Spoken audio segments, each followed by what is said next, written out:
7월 29일 우리에게 주신 하나님 말씀은 에스겔서 9장 1절부터 11절까지 말씀입니다. 또 그가 큰 소리로 내 귀에 외쳐 이르시되 이 성읍을 관할하는 자들이 각기 죽이는 무기를 손에 들고 나오게 하라 하시더라. 내가 보니 6사람이 북향한 윗문 길로부터 오는데 각 사람의 손에 죽이는 무기를 잡았고 그 중에 한 사람은 가는 배 옷을 입고 허리에 서기관의 먹그릇을 찼더라. 그들이 들어와서 놋 제단 곁에 서더라. 그 그룹에 머물러 있던 이스라엘 하나님의 영광이 성전 문지방에 이르더니 여호와께서 그 가는 배의 옷을 입고 서기관의 먹그릇을 찬 사람을 불러 여호와께서 이르시되 너는 예루살렘 성읍 중에 순행하여 그 가운데에 행하는 모든 가증한 일로 말미암아 탄식하며 우는 자의 이마에 표를 그리라 하시고 그들에 대하여 내 귀에 이르시되 너희는 그를 따라 성읍 중에 다니며 불쌍히 여기지 말며 긍휼을 베푸지 말고 쳐서 늙은 자와 젊은 자와 처녀와 어린이와 여자를 다 죽이되 이마에 표 있는 자에게는 가까이 하지 말라. 내 성소에서 시작할지니라 하시매 그들이 성전 앞에 있는 늙은 자들로부터 시작하더라. 그가 또 그들에게 이르시되 너희는 성전을 더럽혀 시체로 모든 뜰에 채우라. 너희는 나가라 하시매 그들이 나가서 성읍 중에서 치더라. 그들이 칠 때 내가 홀로 있었는지라 엎드려 부르짖어 이르되 아하 주 여호와여 예루살렘을 향하여 분노를 쏟으시오니 이스라엘의 남은 자를 모두 멸하라 하시나이까. 그가 내게 이르시되 이스라엘과 유다 족속의 죄악이 심히 중하여 그 땅에 피가 가득하며 그 성읍에 불법이 찼나니 이는 그들이 이르기를 여호와께서 이 땅을 버리셨으며 여호와께서 보지 아니하신다 함이라. 그러므로 내가 그들을 불쌍히 여기지 아니하며 긍휼을 베풀지 아니하고 그들의 행위대로 그들의 머리에 갚으리라 하시더라. 보라 가는 배옷을 입고 허리에 먹그릇을 찬 사람이 복명하여 이르되 주께서 내게 명령하신 대로 내가 하였나이다 하더라. 아멘. 죄악 때문에 탄식하는 사람을 찾으십니다. 라는 제목으로 함께 말씀을 나누도록 하겠습니다. 에스겔 8장에 보면 하나님은 에스겔을 이끌고 예루살렘에서 행하는, 특히 하나님의 전에서 행하는 가증한 일에 어떤 것들이 있는지 구체적으로 보이십니다.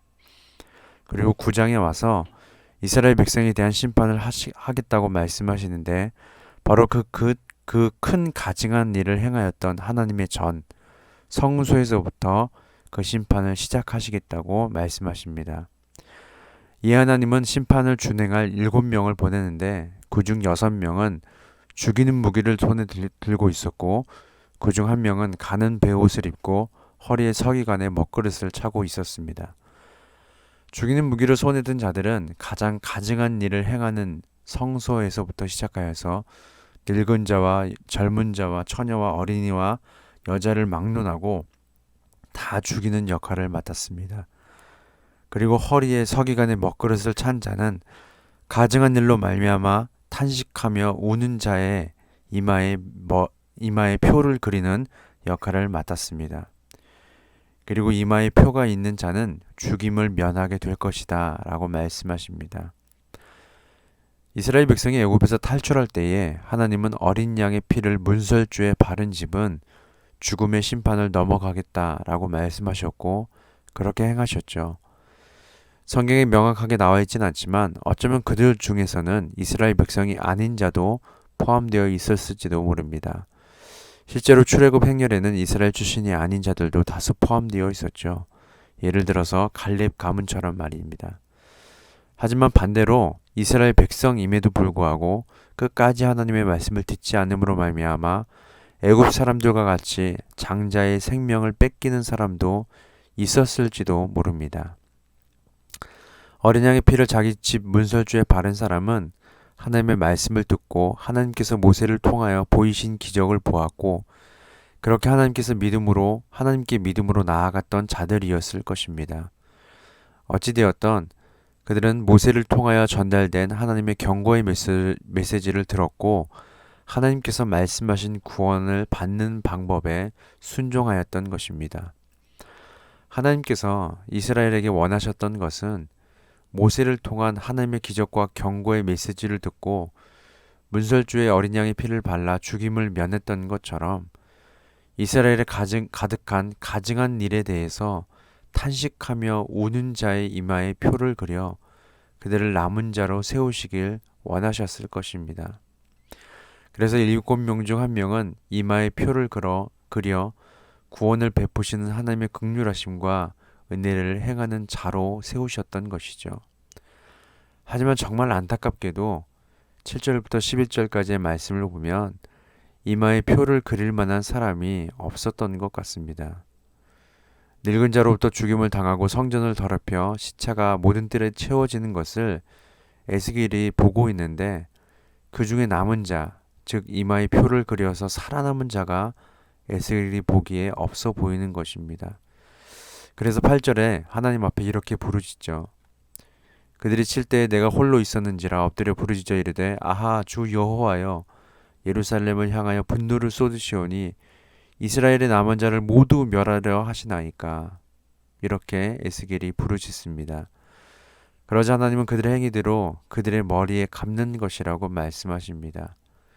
그리고 이마에 표를 그리는 자는 주께서 내게 명령하신 대로 내가 준행하였다라고 말을 하죠. 진노 가운데서도 하나님은 이마에 표 있는 자에게는 가까이 하지 말라라고 하시며 그분의 마음을 헤아리고 한탄하는 이들을 찾으십니다. 여러분, 의인이란 누구인가요? 단순히 문자대로 옳은 일을 행하는 자가 아니라 성경에서 말하는 의인에 대한 정확한 표현은 하나님께서 옳다 여기시는 것을 옳다고 말하고 행하는 사람입니다. 반대로 하나님께서 옳지 않다고 여기시는 것을 옳지 않다고 말하고 행하지 않는 사람인 것이죠. 한마디로 하나님의 마음을 알고 하나님 아버지의 마음으로 한탄하는 자, 그런 사람을 의인이다라고 하시는 것입니다. 하나님은 한 사람의 의인을 찾으십니다. 하나님께서 옳다고 말씀하신 것을 각자 자신이 있는 곳에서 그것을 말하고 그대로 행하는 자를 찾으시는 것입니다. 수백만 명 중에 한 사람의 의인이라도 그곳에 있다면 하나님은 그 한 사람을 통해서 그것을 놀랍게 변화시킬 것입니다. 창세기 18장에 보면 소돔과 고모라에 대한 하나님의 심판의 이야기가 있죠. 하나님께서 보내신 자들을 통해서 심판을 알게 된 아브라함이 하나님께 이렇게 묻습니다. 주께서 의인을 악인과 함께 멸하려 하시나이까? 그 성 중에 의인 50명, 45명, 40명, 30명, 20명, 10명 있을지라도 멸하실 것입니까? 그 인들을 위해서 용서할 수 없을까요? 라고 묻습니다. 그러자 하나님은 그 인들을 찾으면 그들을 위하여 용서할 것이다 라고 말씀하십니다. 어쩌면 하나님은 의인 한 명이 있더라도 용서하셨을 것 같습니다. 어쨌든 소돔과 고모라에 의인이 없어 그 성들은 멸망하게 됩니다. 하나님께서 옳다 하신 것을 옳다 여기고 옳지 않다고 하신 것을 옳지 않다고 여기는 그 한 사람이 없어서 그 땅은 멸망을 당하였습니다. 소돔과 고모라의 이야기와 또 오늘 에스겔을 통한 하나님의 이 메시지는 그 땅이 하나님 앞에 심판을 받게 되는 두 가지 이유에 대해서 말씀하신 것을 보여줍니다. 하나는 우리가 아시다시피 그 땅에 죄악이 가득했기 때문인 것이고 또 하나는 그 땅에 그 죄악을 가지고 하나님 앞에 탄식하며 우는 의인이 없기 때문이라는 것입니다. 하나님은 저와 여러분들을 의인으로 부르셨습니다. 우리 각자 맡은 땅, 허락하신 땅에서 그 땅을 위해서 탄식하며 우는 자로 부르셨음을 잊지 말고 하나님이 찾으시는 그 한 사람으로 담대히 오늘을 살아가는 저와 여러분들 되시기를 소망합니다. 기도하겠습니다. 하나님, 우상으로 더럽혀진 세상을 보며 하나님 마음을 품고 눈물로 기도하지 못했음을 회개합니다. 판단과 비난을 멈추고 하나님의 뜻을 헤아리기 위해 더 자주 무릎 꿇게 하옵소서. 하나님이 찾으시는 한 사람이 되어 저희 가정과 교회의 거룩함을 지켜내게 하소서. 예수님의 이름으로 기도드립니다. 아멘.